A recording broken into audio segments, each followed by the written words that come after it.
Renee Flamant here. You guys, this topic is important to discuss because I hear a lot of people beating themselves up thinking, I shouldn't have let this happen, or how did I let this happen, or how could I be so stupid? I don't like when people call themselves that. And we've talked about how stupid and dumb is quite different than you were duped by someone. And this narcissism business can fall into any of our lives. I have clients from all walks of life in private coaching. It can happen to the most beautiful, most intelligent, most put together person you've ever seen in your life. It doesn't mean you're lesser than, and all it means is you didn't know about it and you fell victim to it. A lot of you know my story already, so I don't need to really repeat it. But I had seen dysfunction, but I didn't know about it. So I didn't know, I couldn't define it. I couldn't protect myself against it like I can now. Education really is empowerment, because now, should any of the narcissists or toxic people try to be in my life, I would handle them way differently. I wouldn't allow them to enter my life, first of all, right? And if one gets by, I would catch it and I would exit them from my life. So when you don't know about it, though, you don't know how to deal with it. You don't know how to avoid it to begin with, deal with it. You don't know how to end it, walk away from it. Do I end it now? Are they just in need of help? Am I abandoning them just like they said everybody else did? You get all caught up in all of that because they manipulate you to get caught up in those kinds of feelings, right?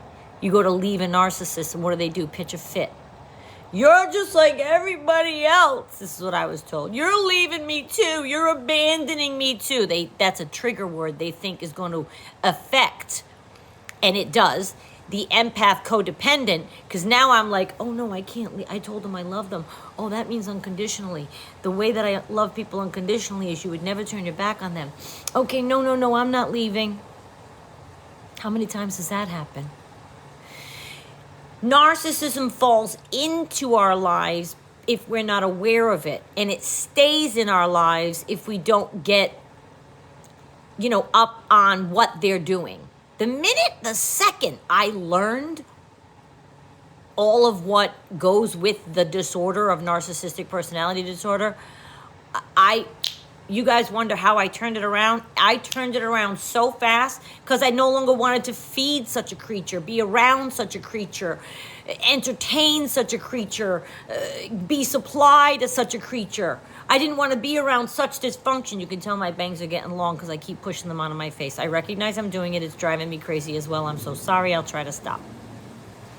But I hear so many people get down on themselves. I really, really do. And I want to make sure you understand.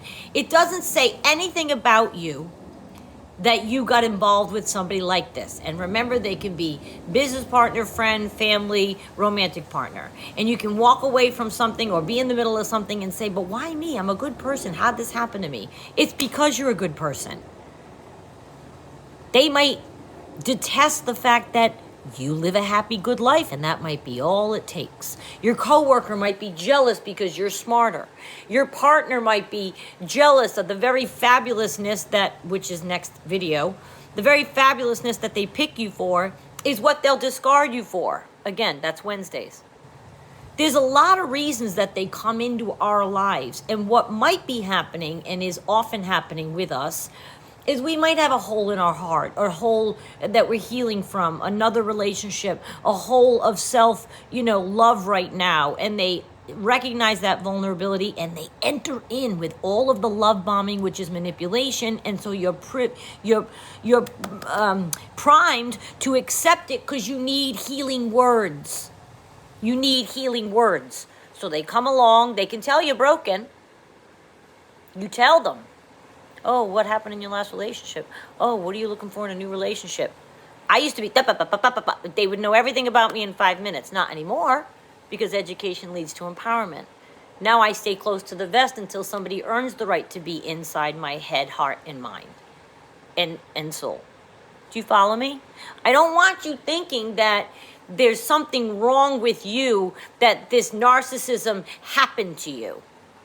There's something very right. I felt I was an empath and a codependent. Those are flaws that I'm working on because they can lead you down a dangerous, ugly path, and it has many times. And so now I keep them in check. I don't want to stop being empathetic.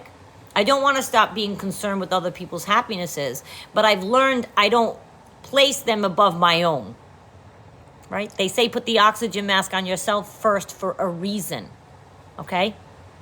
And oftentimes when we're in a relationship with these kind of people, we throw everything to the wind that's important to us just to make them happy, just to try to make them see that we're trying, to try to get some positive reinforcement. Stop! Does the person you're bestowing kindness upon deserve said kindness? Do they deserve your patience and your tolerance for unkind acts that they keep doing over and over and over again? Education leads to empowerment because when you learn that there's nothing you could have done to change the way that they were with you, that the problem lies within them, the dysfunction lies within them. The minute I learned that about all the different toxic people that I had through the years in my life, I just did it again with the hair, I know. Once I realized that there was nothing I could do, that the dysfunction was theirs, I was free and liberated like I can't even tell you. It can't be your fault if you're trying and doing all the things, but I can alleviate you of this. Nothing you do is going to make them better. Nobody can change the health of somebody's mind except the person. Man in the mirror, right? Michael Jackson, man in the mirror, make a change. Man in the mirror. And as much as you're trying and as hard as you're loving them and as much as you're hanging in there thinking that you're going to get the prize and I just have to put up with all of this, but I'm going to do you want it? Is that what you envision your life to be, is with somebody that's wronged you in the ways that narcissists can do that, right? It falls into any of our lives. It doesn't mean you're lesser than or wasn't like, you weren't smart enough to see it. Or no. They come along and they manipulate you with the love bombing, and very many of us fall victim to it. And I just wanted to mention that it is nothing to do with you. There's nothing bad about you. And Wednesday we're going to talk about they actually picked you because you're fabulous. Chin up.